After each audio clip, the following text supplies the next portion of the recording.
Okay, here it is. It's my 1997 Jeep Grand Cherokee V8. It's a 5.2 V8. And the issue I have is my oil gauge is fluctuating back and forth. It jumps up to about 70 or so, almost 80, and then drops down to 20 and then down to 0. If I go ahead and start it, you're probably going to see that it doesn't even move anymore. This started back and forth about, probably almost a year ago.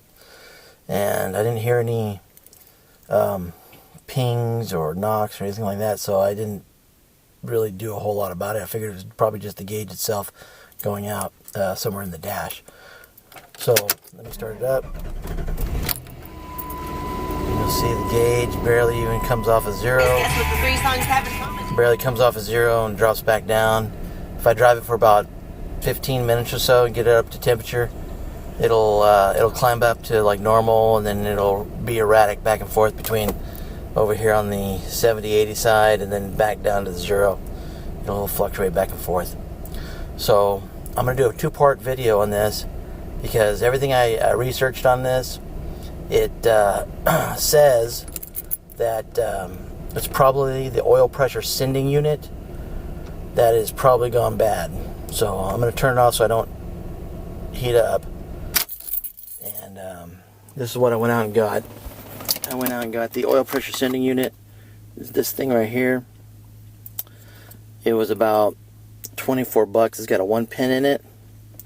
And that 1 pin, I found out, is if you have a gauge or if you have a dummy light, like something that shows up down here, then I've never seen anything for oil down here, but I don't know. So I just went with the 1 pin for the gauge itself. So there's the Master Pro oil pressure sending unit. Got this at O'Reilly's for like, I don't know, 24 bucks or something. So yeah, 25 bucks.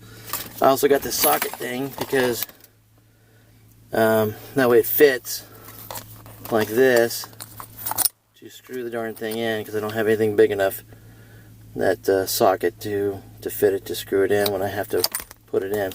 The location I got to put it is, when I searched online, I saw everybody who was doing this, that it's a 5-minute fix, 10-minute fix max. It's on the block, and most of those Jeeps were inlines. The inline, to replace this, is actually pretty easy to get to. For the for the V8 that I have, the 5.2 liter, it's actually back behind it's at the top of the block, behind the manifold, kind of behind where the air comes into by the throttle body, back there by the distributor.